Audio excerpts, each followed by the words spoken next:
Yeah. Okay. Okay. So I'm getting ready to go live in about a minute, live because I've already gone live on YouTube and Facebook because I have to do them early to make sure they're working correctly. Okay. So we will get ready to get started. Let's do this. Slow down. Okay, everybody ready? We're ready.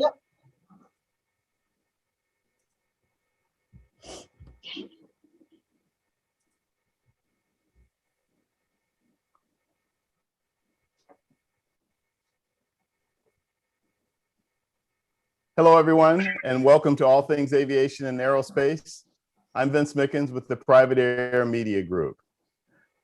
This is going to be, I always say this every show, it's going to be a great show and an interesting show, but it is. It's going to be a lot of fun because we're going to talk about something a little different today.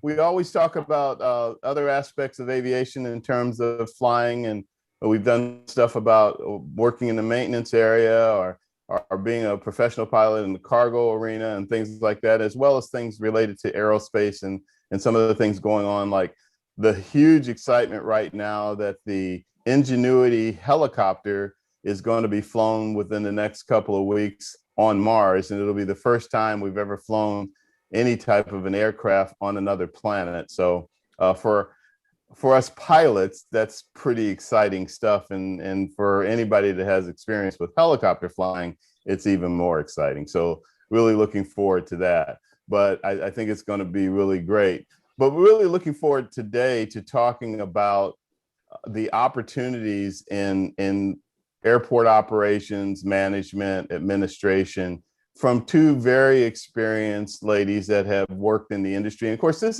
we're kind of starting to wrap up Women's History Month and want to showcase or highlight things that women are doing in every aspect of aviation. And airport management is not one that you hear every day that women are running airports, but they are all over the country, actually.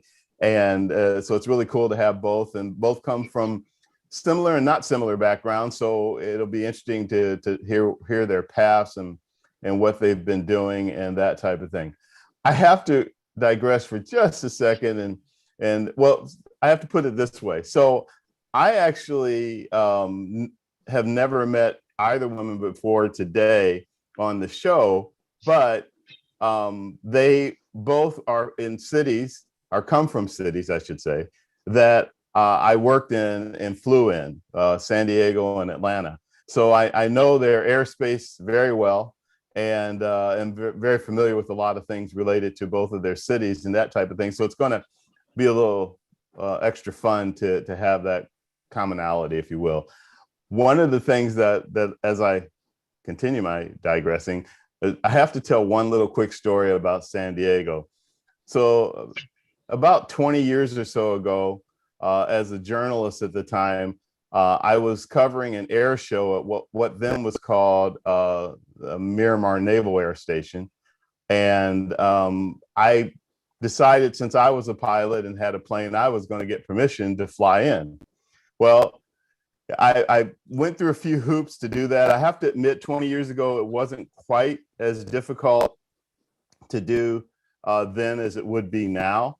But nevertheless, it was a bit of a challenge to get permission. And the final permission came from the air boss for Miramar. But I did get the permission. So I flew down on the morning of the show early. I mean, like really early. Sorry about that. Flew down really early and was actually asked to circle over French Valley Airport, a little bit north of Miramar. And they were actually doing flight training exercises, even though there was an air show that day. Doesn't stop the military. They keep right on trucking. So they were doing military exercises anyhow. To make a long story short, they had me on hold, and the air boss at the last minute said, "You know what? You're not going to be able to land here." And I was like, oh, man. And then one of the pilots in an A6, he said, "Oh, come on, boss. We'll make room for him. Let him come on in." And so they did that. They made room for me to get into the pattern and land. Of course, Miramar has a very wide and a very big runway. I did nail the landing, but I got to admit, my little Piper Arrow 200 on that big airfield was kind of, I was like, wow, this place is huge. It was the largest airport I'd ever landed at. And so went on, had a great air show and everything. And then the other side of the story is that when it was time for me to depart, I requested and went through the procedures and everything. And they said, taxi down to, and I forget what intersection it was, but it was the last intersection of this very long runway. So needless to say, I was taxiing for probably 15 minutes. I don't remember, but it was a long, long taxi. And even with that, from the last intersection of the runway, I still had about 2,000 or 3,000 feet of runway ahead of me to take off from. And they confirmed that I was comfortable with that. And I said, yes. And they said, okay, you know, you can take off from the last intersection. So that was my experience with that there in San Diego, but it was pretty cool. And it was really neat to be able to do that. So I know, talking like an aviation geek, what can I say? Anyhow, let me move on and introduce our guest so we can talk about airport management and administration. I'll first start with Nyota Baker. Nyota began her career in the United States Air Force as an airfield manager, and that included airfields in the Middle East, as well as what is now known as Dobbins Air Reserve Base there in Atlanta. Nyota is currently an air planner for Joint Staff Forces here in, actually, I wanted to say in the DC area, but it's actually over in Newport News, Virginia. Nyota has 2 degrees from Embry-Riddle Aeronautical University. That includes a bachelor's degree in professional aeronautics with a minor in aviation safety and a master's in aeronautical science and aerospace safety. Want to hear a little bit more about that because that sounds like some interesting studying you had to do. So welcome to the show, Nyota. Are you able to hear me okay, Nyota? Yeah, I can hear you now. I'm so sorry. Oh, that's okay. Welcome to the show. I'm so sorry about that. That's okay. But welcome to the show and glad to have you. I understand if you're having a little bit of connection problem.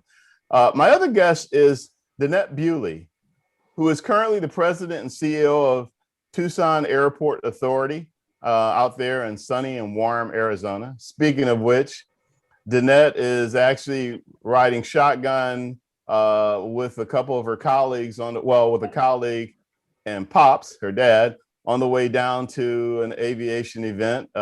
Actually sounds like that's going to be fun watching some F-16 action. Wish I were with you guys. Danette has a bachelor's in business administration with an emphasis in aviation management. She has a master of arts in management, and she has a master of public administration.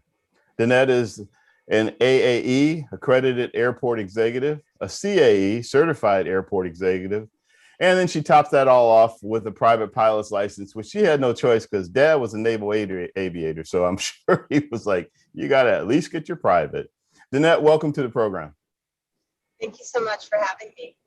It's wonderful to have both of you guys on the show. And I'm looking forward to this conversation to try to enlighten our viewers about opportunities in something that a lot of us take for granted, and that's the airports that we fly in and out of, either as a passenger or pilot, that somebody has to be in charge of in terms of operations and safety and all of the above. So, but one of the things that our viewers like to hear more than anything is, how did you get into it? How did you start?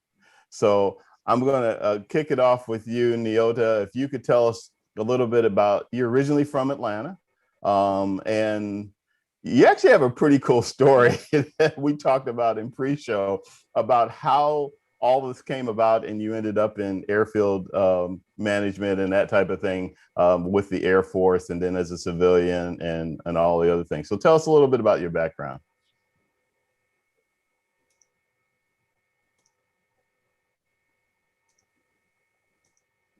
Are you still having audio issues?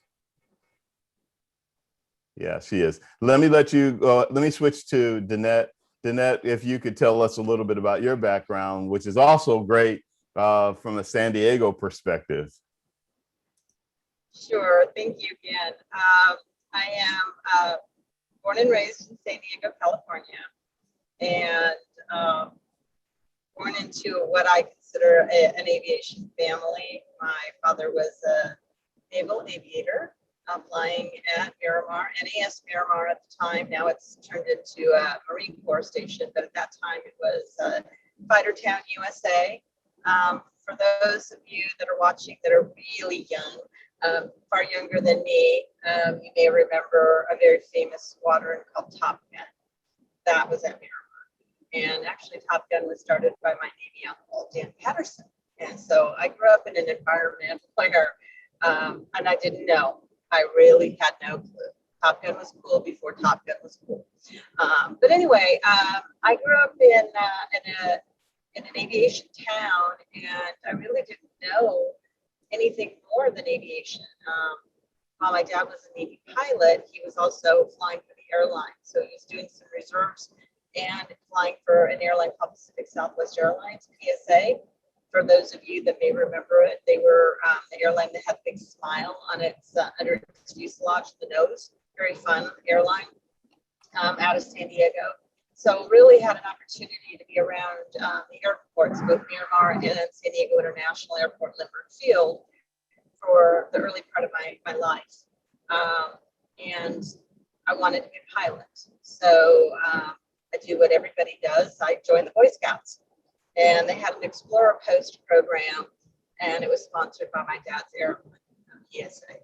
So I went into that. That was fun because a girl in the Boy Scouts, you can imagine, this is 1978, 79, not a super popular thing, but I did it.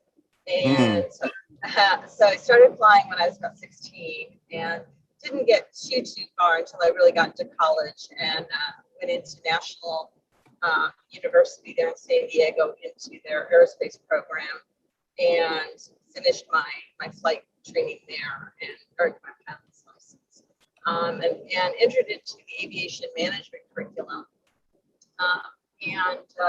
Really my goal was to become a naval aviator as well. And that didn't pan out very well because there's very limited slots for women at that time when it came to going to aviation officer candidate school in Pensacola. So I had a little pivot and I kept going to school and finished up on management and wound up getting into the air traffic control program with the FAA.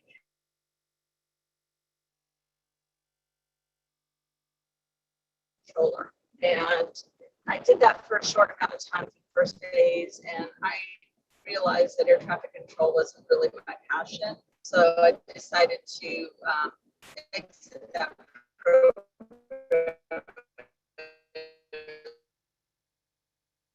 Looks like we're having, oh, there you go. And I went to. You're fine, go ahead. So You were coming in and out a little bit. Oh, sorry about that. So I went down to the airport and applied for a job, and I wound up getting a job as the airport noise information specialist, and which is really what you do when you're listening to people who have aircraft noise concerns. They file a complaint and we investigate it. So that was my first job at San Diego International Airport. And then I moved up and around in the airport system there for about 14 years. And my advice to anybody who's trying to get a job is take whatever job they offer you. It doesn't matter what it is, just get your foot in the door, because once you're in, then you can prove what you're capable of and you can move around within your airport system. There's so many jobs, and that's what I wound up doing until I left San Diego. My last job there was the manager of terminal operations, and that's when I got asked to go run Jacksonville International Airport in Florida. Did that for a few years, and then got asked to go run a capital development program at Reno Tahoe Airport. A great lady was the CEO, and she was a real mentor to me in the industry, and I really took the opportunity to go work for her and do something I hadn't done before. And so I did that. And then after about 5.5 years at Reno, I applied for a position at Tucson International Airport. I really like being on the West Coast. I like being, in more arid climates, and it was a little closer to my hometown of San Diego. So as go ahead.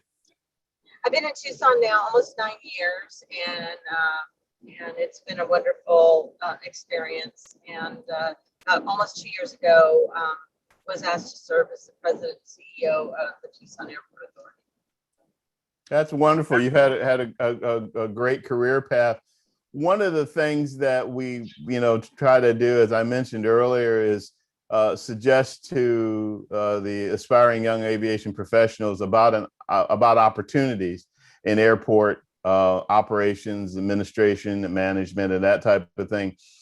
And what I talked about earlier is that in a lot of your schools where kids are studying aviation and different aspects of it, airport management or airport operations may be part of the curriculum, it may not, but it's not really emphasized that much. And so a lot of them don't realize that there are great opportunities with what you do and what you've done over the years, and what you and Nyota have done and been drawn to. So can you tell us a little bit more about what some of the specific areas are that are very important that you deal with, and that these aspiring young aviation professionals should take in consideration?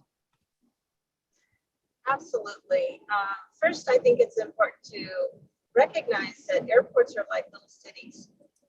We have infrastructure, we have police, we have fire departments, we have administration, we have subject matter experts in engineering, environmental services, airside operations, a lot of specialty. IT, oh my gosh, IT is a really important aspect of it. Finance, human resources. I mean, you name it, just about any type of a job that's in any business will be at an airport. And I have a guy who's a finance person who told me that his biggest regret was that he didn't find an airport sooner in his career. Wow. And that's how much fun he has and loving what he does. I think for those that are already bitten by the aviation bug, you already know what you want to do, where you want to be. You've already got the passion, which is wonderful, because so many people don't have that direction. They don't know what they want to do, or they don't know the direction to go. My advice is, don't worry about the specific direction. If you already know you want aviation, just go for anything aviation and get your foot in the door. Yeah. So I was going to say, when you have people that are applying for different positions, so let's use a specific example. Somebody's at Embry-Riddle and they are finishing up a degree in aeronautical science. Maybe they were even in a professional flight training program to become a professional pilot, and they're kind of on hold because of COVID. So they want to stay in the aviation environment. If that person came to you and said, what can I do right now in airport operations, what would you recommend? I'm sorry, I get a little distracted because of our driving. The signal was coming in and out. So you were talking about the people that are in an education program who got a little stymied by the COVID situation. Right, and they're wanting to stay in aviation while they may still become a professional pilot down the road, but they just want to stay in the industry. And so working in an airport operation situation, what would you advise to them? Well, I think anytime you can get an opportunity to be around an airport and improve your understanding of an operation adds value. Even though I didn't really enjoy going into the air traffic control section of aviation, I'm glad I did it. It gave me perspective in an area that I wouldn't have had otherwise. I have perspective from being a pilot, but not from learning what an air traffic controller does, even in the very early stages. So having that perspective is really important. I think if you spend time, you can look at internships, even entry-level positions at airports. I think all of that adds value and perspective that you can't gain otherwise. Got you. Yeah.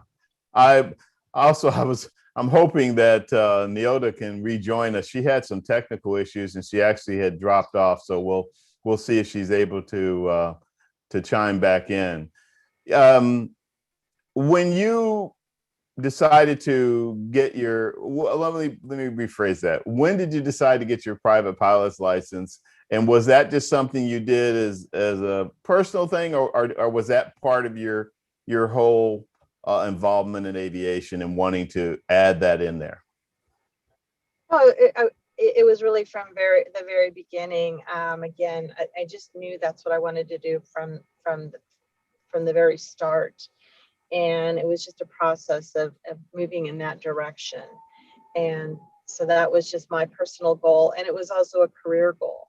And, you know, it was interesting then that my career changed when I was not able to get into the Navy. Now I could get into the Navy. Let me back up. I wanted to be a pilot. I wasn't going to join the Navy and not be a pilot. Right. You did mention that was a goal of yours initially. Yeah. So when I went to the airport side, it was really a pivot. And I do believe that some things happen for a reason. And you just have to say that sometimes a door will close, but a window will open. You got to be comfortable, you know, making a shift in directions. I mean, it's like if you're flying, you get a wind, you know, the wind shifts and you have to adjust. Not everything is going to line up the way you had hoped. But you know what? Sometimes it's better for you, because I didn't know that the career of airport management would be so amazing and so fulfilling. And really, I think it's probably the better fit for me. So it turned out to be a good thing. Yeah, I'm this is a new one for, there she goes. Okay. We're trying to get Nyota back on. Nyota, you can hear us. Can you see us and everything now? Yes, I can see you guys. Can you see me? Yes, we can. We Okay. can see and hear you. Welcome back. I'm so sorry about that. Oh, don't worry about it. I've had some challenging times, sometime with Zoom, et cetera, and so forth. And you can either, you know, be embarrassed about it. You can say, hey, it's Zoom. So what can we do? So you guys just want to test my skills. You know, you got Danette on the road, zooming down the highway. Thank God she's in the passenger seat. And then you've got you. And you guys are aviators, you know? No. So Nyota, we've been talking about career paths and you know, the opportunities that are available and things like that. Let's start out. Let's have a little fun. I told you I was going to get you on this one. We're going to talk about you when we first started. So you grew up in Atlanta, and you have an interesting reason that you even got interested in airports. I think you grew up, you said you lived near an airport, near an airport, near Hartsfield. Yeah. One of the within kind of the not within, but near the airport traffic pattern. Yeah. And that type of thing. I'll let you take it from there. Yeah. So growing up in College Park, Georgia, where Delta was very, very busy, especially back in the 90s. We lived like right on the approach end of I can't remember which runway it was. I think we only had 2 runways back then. But anyway, we had a lot of airport noise. All I heard was aircraft taking off all day long, landing and taking off, and I just loved it. So I always had a fascination with the airport. I love being in the environment. I used to go and hang out at the airport. I had a job, my first job as a teenager when I was 16, working in Subway. And I worked on the international concourse, and I loved it. I worked at 5 o'clock in the morning until 1 o'clock in the afternoon on Saturdays and Sundays. And then I decided, let's try a different restaurant on another concourse. And then I started working at Ben & Jerry's at the same airport. And I just loved it. And so sometimes when I would go out with my friends, with my girlfriends, I say, well, let's go out to eat and let's go to a restaurant at the airport. And they say, why do you always want to be at the airport? Or if I had a date, we'd go to a restaurant, TGI Fridays at the airport. It's just convenient. I just like being there. What is it that you like so much about the airport? What drew you to it? And when did you figure out that you were interested in actually doing something specific to working at an airport, and that type of thing? Well, it was always my go-to. Whenever I thought about a job, I would think, well, I could go up to the airport and try to do whatever at the airport. It was just anything. I just wanted to do it at the airport. So when I signed up for the Air Force Reserves, I still kind of I wasn't really thinking about the airport, but when they gave me my job options, it was airfield management, a dental hygienist, or a chaplain. And so I said, oh, what's this airfield management job? And the recruiter said, I don't know, something at the airport. And I said, I'll take it if it's at the airport. That's what I'm going to do. And the rest is history. I wanted any and everything to do with the airport. Sure. Once you discovered, or once you got that opportunity in terms of airfield management with the Air Force Reserve, and moving forward with that, tell us about, as you learned more about airport operations, administration, safety, and things like that, how that evolved. Ooh, that's a lot. Well, when I first got into we have 35 more minutes. No, I'm just kidding. Go ahead. So when I first got into when I got out of basic training and I got into tech school and I started learning how to do the flight planning, I learned about the runways and the airfield lighting and all that stuff. I really realized how in depth it is, especially with flight planning and learning how to do NOTAMs and how to actually put the NOTAMs in the system, cancel the NOTAMs. And I realized the weather briefings, I realized how thorough you have to be even to prepare for a flight, to prepare a runway for a flight, and then you're talking about the clear zones, and you're talking about the entire airfield and the entire operation of it. It just intrigued me. And it's just something that I always wanted to be a part of. And I realized that working at an airport, it's like a little world, but you're in charge of the airplanes, you're in charge of the passengers, the security, the fire department. You're just in a whole little community, and you get to see people travel and go to places they love to go, or you get to see people get in aircraft to go train, to learn how to fly. It's just everybody's got their own thing they're doing, and I just love it. I just love the little airport world.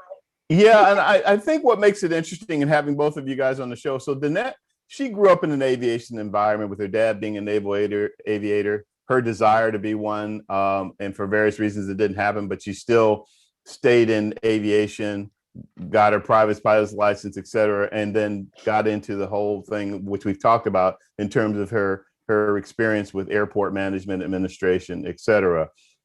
You don't come from an aviation background. You're not a pilot, but Nope. you love anything that has to do with it. So it's interesting that you learned all these things about flight planning and about operations and that type of thing, and kind of jumped in feet first at Dobbins, if I remember correctly, right? At Dobbins Air Force Reserve, or Air Reserve, and that type of thing. And so you also, there was something else you did experience-wise.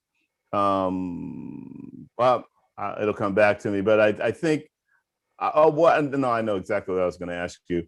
I'm kind of curious about what made you say, I'm going to, because most people that go to Embry-Riddle Aeronautical University, they're usually on a track to be a pilot in many cases and things like that, or other aspects of the industry. So with your experience of being an airfield manager, what made you say, I'm going to go to school and I'm going to major in aeronautical and I think aerospace safety, et cetera, and so forth? What brought that about?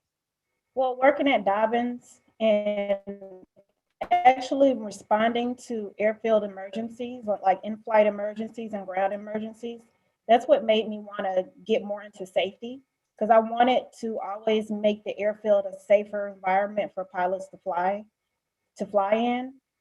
And so once I got more into safety and risk management and safety management systems and human factors, it was a lot of different avenues that I wanted to take, and specifically human factors. I really wanted to get into human factors and aeronautical decision-making, more into the psychology of it.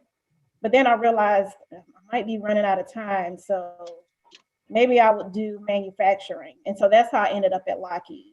But then once I got to Lockheed and I got more into manufacturing and production, I said, well, maybe I can pursue the human factors aspect of it.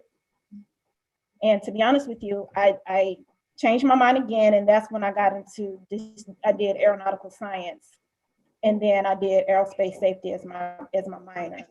But I'm also considering going back to do human factors because that's still on my radar. Just because I want to still study um, human interaction with machines and just how we interact with anything, hardware, liveware, anything, and make it better and make it safer, especially with the advancements of technology. So that's always going to be on my radar as well. Safety is always going to be a priority for me, especially in the aviation environment. So Yeah, I totally get that about the safety factor because when I was with AOPA, I was with the AOPA Air Safety Foundation, and we dealt with human factors and all the other aspects of safety and that type of thing. And obviously, it's a key component to all things aviation and aerospace, but it's a key component that you do things in a safe way, and when things don't happen or happen negatively, then you want to find out why to keep it from happening again and things like that. So and the human factor we talked about all the time, was always the kind of the 90-10 thing, like 90% of accidents or a little bit more than that were human error or pilot error and that type of thing. So that's why the human factor plays in very much so, and becomes even more important on the aerospace end, because when you're going out there, you got less opportunities to correct something, that type of thing. Speaking of Embry-Riddle and sure, go ahead, Danette. You switch topics. I'd love to chime in because I find what you're talking about to be so fascinating and interesting. And it is another aspect of aviation or airport management that people may not know. And as I was saying, operating an airport is like a mini city with construction. One of the largest projects that our airport has ever undertaken is an airfield safety enhancement project. And it really primarily comes out of the fact that we have a lot of runway incursions. We have issues with hotspots. We have pilots with expectation bias that it can really become a problem. One of the interesting elements of Tucson International Airport is that we have a through-the-fence operation with the Air National Guard. They're the 162nd wing of the Arizona Air National Guard. And what's fascinating about the Guard is that they are the international training base for the F-16. So when an allied nation buys an F-16, they are trained to fly that aircraft at Tucson International with the expert pilots at the A&G. In fact, as we were mentioning, Bruce and my dad and I are on our way out to the very Goldwater Range to watch the F-16s blow up stuff. And it's really exciting. Part of that partnership, they're going to strafe and they're going to hit targets, and we get to go out and watch. So that, when do you ever get to do something like this? Last year I went up in a 135 and got to watch a fueling operation out over in New Mexico. That was beautiful because I got to lay in that spot where they bring in the fuel boom and watch an F-16 come up underneath. So great partnership with the 162nd. But going back to human factors, aviation is about the safety and human factors. And this is where you can tie in airport management, air traffic control, safety, human factors, and trying to make a safe environment for everyone to operate. Yep. Yeah, absolutely. And I'm glad you mentioned those things, because that's really an important aspect. What I was going to ask you about too, Danette, was you were telling a little story before we went live about an experience you had with Embry-Riddle Prescott. Can you share that again? Because I thought it was really neat what you guys did. Well, Embry-Riddle is not my alma mater. As I mentioned, I went to National University, but Embry-Riddle is located here in Arizona. They're headquartered, or their main campus is in Prescott, Arizona. And I have a strong belief that if you're in aviation, it doesn't matter what school you go to, we want to support students. We want to support people that are career-minded and, help with hands out to teach and train. We lost her for a second. I was afraid that was going to happen. There she goes. Am I back? You're back. Yes. Go ahead. We'll pull over so I don't lose my full signal. But the instructor reached out to me and said he was struggling with being able to execute the class because of COVID constraints and needed some help, and shared his curriculum with me and asked just for a little bit of help. And we decided not a little bit of help, a lot of help. We took his entire curriculum and we assigned each discipline to someone in our staff. So when he would talk about airfield maintenance, our airfield maintenance guy was on that Zoom call with them, and he was giving them soup to nuts, everything they do. We had engineers, police, fire, security, airside operations, airport communications, finance, administration. Every topic that he had.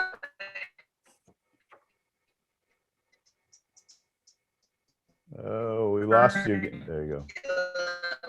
We were part of, and so the whole semester was every Friday for us. That's really great for us to do that. We were really happy to please the list.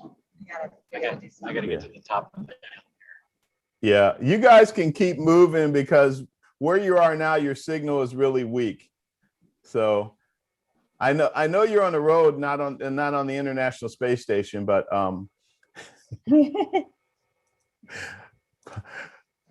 anyhow, she'll be back with us in a sec. Nyota, one of the things I was going to shift a little bit. I see you're back, Danette, but I'm going to come back to you in a sec. I'm going to shift a little bit to Nyota because Nyota, all this airfield management experience that you've had, but right now you're doing something a little different, which goes with the factor that you never know where your career is going to take you. Now, I know currently you're not doing airfield management, but you'd like to get back into that. Tell us about what you're doing now as an air planner for Joint Forces staff. So right now I'm a planner, an air planner for models and simulations for joint staff, which means I work with the Navy, the Army, the Marines, and the Air Force on different simulations, wartime simulations. So the simulations that I work on, I mostly fly different types of aircraft depending on which country we're warfighting with. Can't go into too many details about it, but it's. Oh, you'd have to shoot me. Yeah. So that's a kind of a departure from what you've been doing for so many years. But has it been a great experience for you? Yeah, it's been a pretty good experience. Anything that I can gain, any kind of knowledge that I can gain, it doesn't hurt anything. I'm still air planning. I'm still doing research on different aircraft. I'm still learning about different aircraft, and I can still take those skills and go back to management, aviation, airfield management. I can go back to flight operations. The doors are still open for me.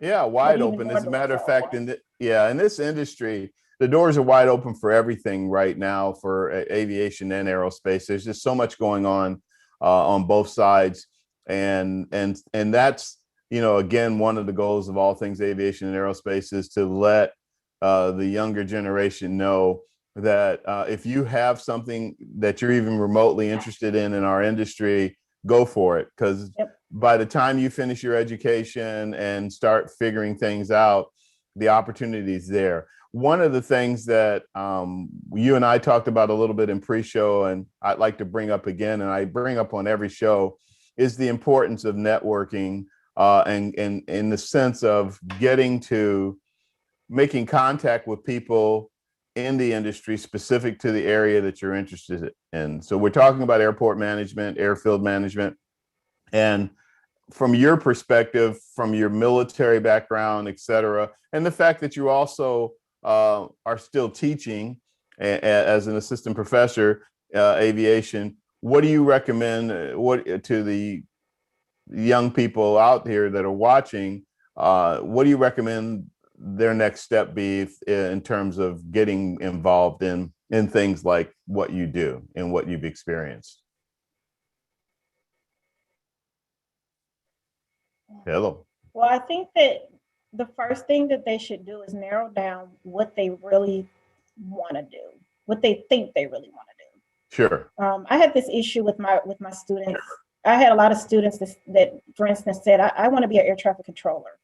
And I'm going to use one student as an example. And I watched her closely and I said, no, you don't. You don't want to be an air traffic controller. And she said, Miss Baker, how do you know? And I said, what do you really like? What's your passion? What do you want to do? And she says, I really want to do safety. And I said, and what else? And she said, I like law. And I said, well, why don't you do aviation law? There you go. And she said, I never knew that existed. And exactly. I said, well, let's do some research and let's figure out how you can get on a path on a career with aviation law. So it's things like that, you have to, I want students to talk more. Go to your advisor, find a mentor, somebody that you can be honest with and say, I don't really know what I want to do. I know I love aviation, but I just really don't know which direction I want to go in. Heck, you can call me. I'd love to be a consultant. I helped a lot of students get on a different path. It's okay to get your degree in one thing and then go to a totally different path in aviation. You can get a degree in air traffic control and then do safety. All of that ties in together. You can be a flight student and then go to do aviation safety. Yes, and you bring up such a valid point, and it's one of the ones that I emphasize the most is reach out and connect with somebody, and as you figure out what you're doing, we all know you're a little older, I'm a lot older, and we all know that when you're in college or even in high school, you're not really sure. You may have, like you did, where you knew you loved anything that had to do with airports, but you really didn't know what that meant until later. And so the thing that I think is important for young people to do is to, if you think you have an interest in something aviation or aerospace related, start figuring out how to make contacts, whether it's going to an aviation event or things like that. Even going to air shows and things like that can connect you with people. And then if you stay in touch with them, if you follow up, you might be pleasantly surprised at what they may suggest you for or recommend you, or who they may recommend you to, that will further your interest and your possibilities in the industry. So I think that's a really valid point, and I'm really glad that you emphasize that. Another thing I want to add. Sure. I'm sorry. Oh, that's okay. Go Another ahead. thing I want to add is internships and co-ops. Yes. Even if you just go to the airport and do like me and work at Ben and Jerry's, that you're still there. You're still at the airport. You can still learn something. Yeah, you're cutting out a little bit. While I'm waiting for your signal to come back in, you just brought up a really interesting point, because I did a show about airport operations and management several months ago, and the manager of Van Nuys Airport, she actually was talking about how she worked in a gift shop at an airport just to get a feel for what that aspect of things were like. And now she's been, and that was years ago, and then she's been managing Van Nuys for a number of years, and I forget where she was before that, but she worked at and I remember stopping down in the show and going, you worked at a gift shop and you're running one of the busiest airports now in the country? And she said, yeah, I just wanted to get a feel for that aspect of things, so I'd have a better understanding of that type of thing. Danette, welcome back. We are, I'm sorry, Nyota, did you finish? Because you cut out for a minute and I just kind of took over. I didn't know if you heard me say about taking advantage of internships and co-ops. I did hear you Okay. say that, but you were saying something after it that we didn't hear.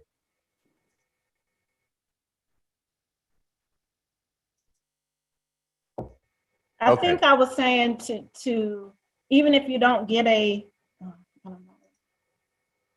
Okay, can you hear me? Yes.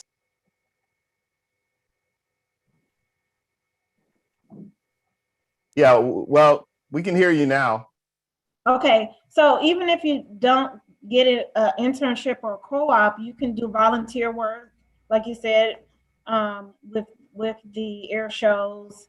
I'm working with women in aviation, and a lot of times I need help with my volunteer work with them, and I bring along students with me or young adults that are into aviation. I bring them to do events with me. So doing little things like that really helps as well. Yeah, and that's really good that you brought up women in aviation. In fact, we call them the alphabets: Women in Aviation, AOPA, Aircraft Owner and Pilots Association, EAA, Experimental Aircraft Association, MBAA, National Business Aviation Association, AAAE, Airport, blah, blah, blah, blah, blah. No, just kidding. I can never remember the entire name for that, but the Association for Airport Executives, et cetera.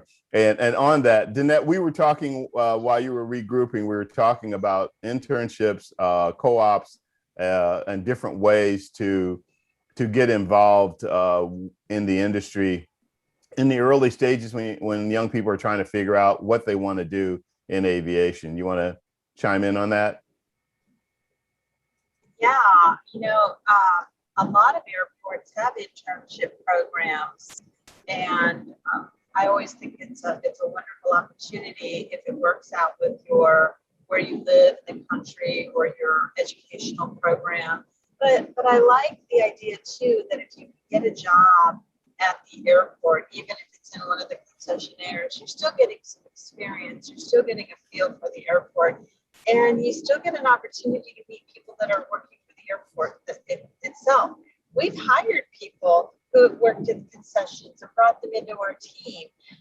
You can be a fueler and then turn out crossing over to be in our maintenance department or a fleet mechanic. I mean, there's so many different opportunities. So, the airport just has so much going on. So again, take advantage of those opportunities where they are, because you never know when the next opportunity may come your way. Sure, and having expertise in those different areas doesn't mean that you have to necessarily get a bachelor's degree or something like that. If you go to a trade school and you have a couple of years of training in maintenance or firefighting or any of those things, all of those, a lot of people have to try to remember, and I think that's what you both have been trying to emphasize, an airport is a small city. So it has all of the facility needs, infrastructure needs that are required for any type of a small community.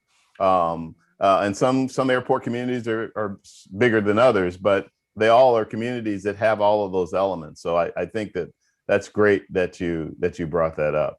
Nyota, were you getting ready to chime in with something? I just wanted to also say that they got to look at the things that's up and coming as well, like the drones. Drones are a big thing now. A lot of these younger kids that like to play remote control, aircraft or cars. That's perfect. Get into drones. Get into the models and simulations. If you like video games, that's a good career path. I just feel like if you want to do aviation, if your heart is in it, you can find something to do. Absolutely, yeah. But you just have to know what it is. Sure, go ahead. I'm sorry. No, I was just saying that it just helps to know all of the avenues and what it is, that you can do. But I love to help people figure that out. Yeah, and I apologize to both of you because we have delays and everything, and you guys have had technical things. So if I cut you off, it's not intentional. I'm thinking there's a break, and it's not. It actually the audio cut and that type of thing. Speaking of drones and the like, in the Tucson area, is that something that you guys deal with, Danette, in terms of a new aspect of aviation operations? We do. Fortunately, we don't have as many drone incidents as I've seen pop up at other airports and in other airspace. We do what we can to educate the public about responsible flying of a drone and how to register their drone, to be used in and around the area. Certainly notifying the FAA if you're in certain segments of the airspace. But it hasn't become a problem for us yet, and hopefully it won't. Sure.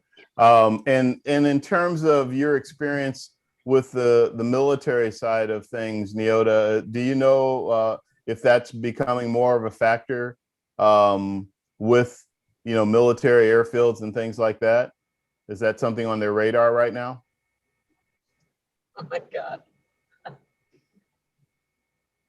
I'm sorry. I missed. You didn't hear me? Can you hear me now? No, I'm sorry. Yeah, I can now. Okay, because I was going to do a commercial for AT&T. I mean, can you hear me now?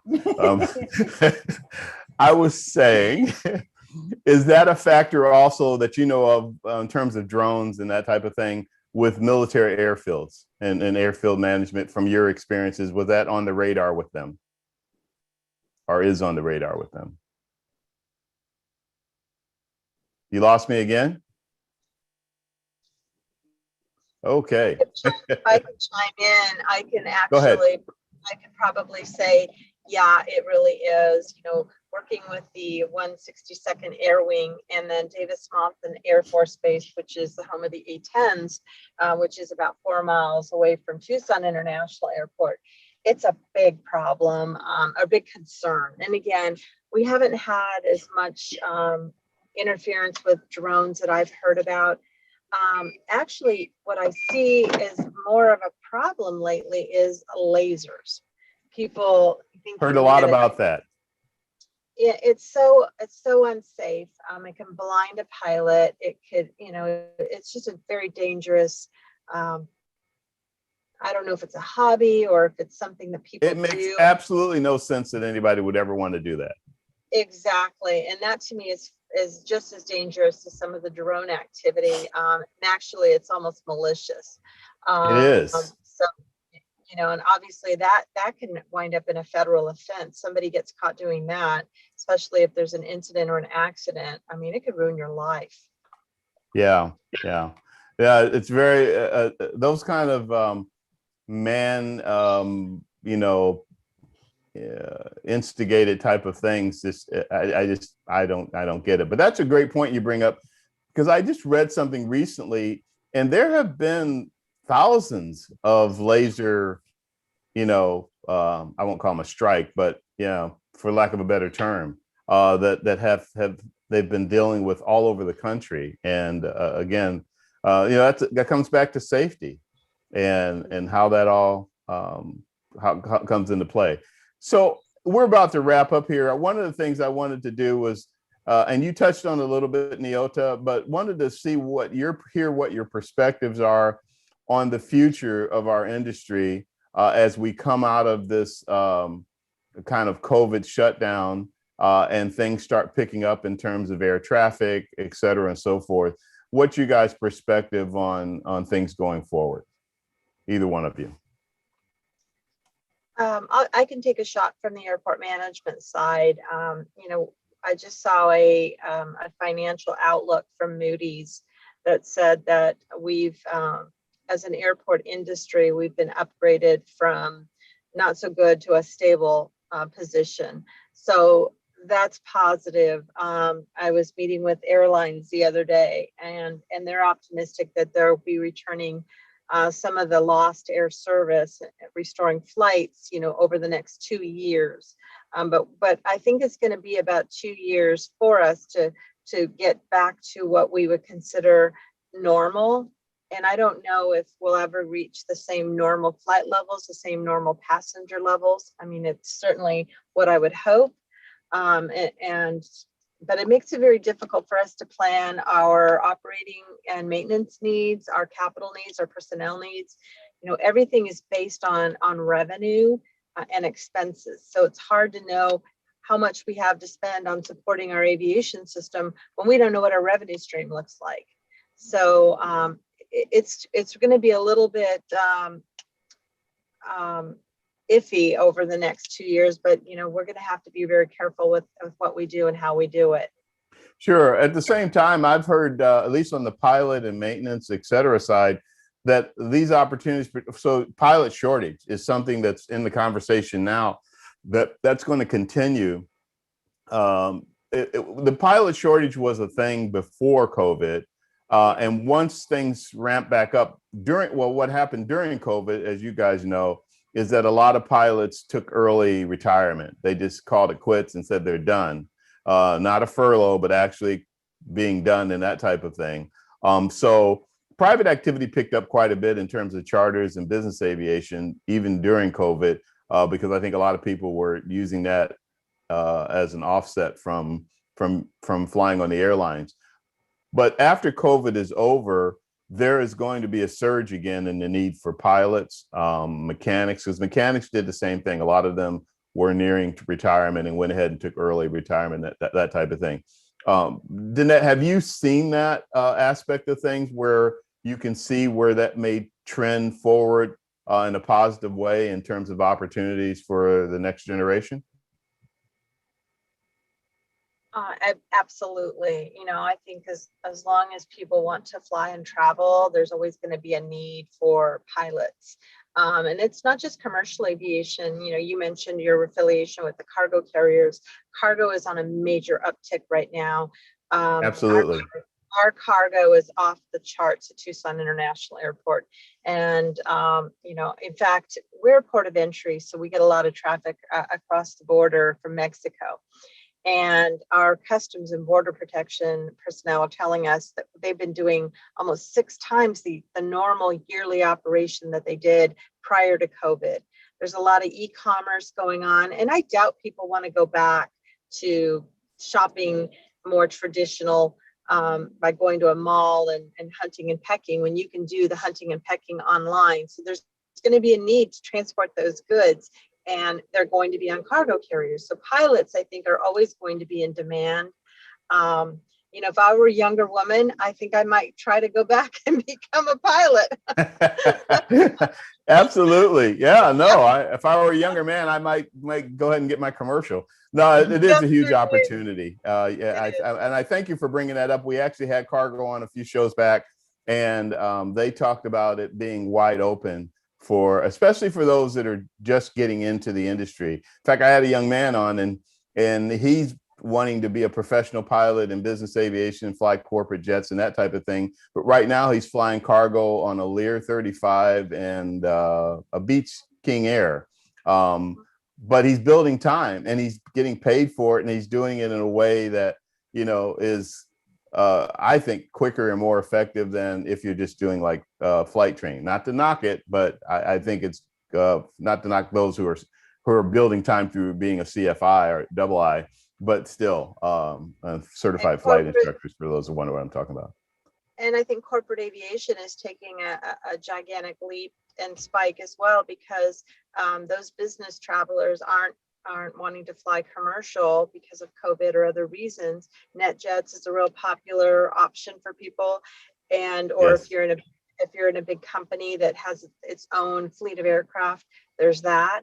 So I don't think aviation is going anywhere. So I think a pilot, you know, professional pilot track is still a very viable track to follow. It's a very good career. Absolutely. Listen, we have run out of time, so I wanted to give each of you an opportunity to give a little outgoing advice, if you will, to our young viewers. I'll start with you, Nyota. Sorry about that. If you could tell us what your final thoughts are in terms of advice for the young.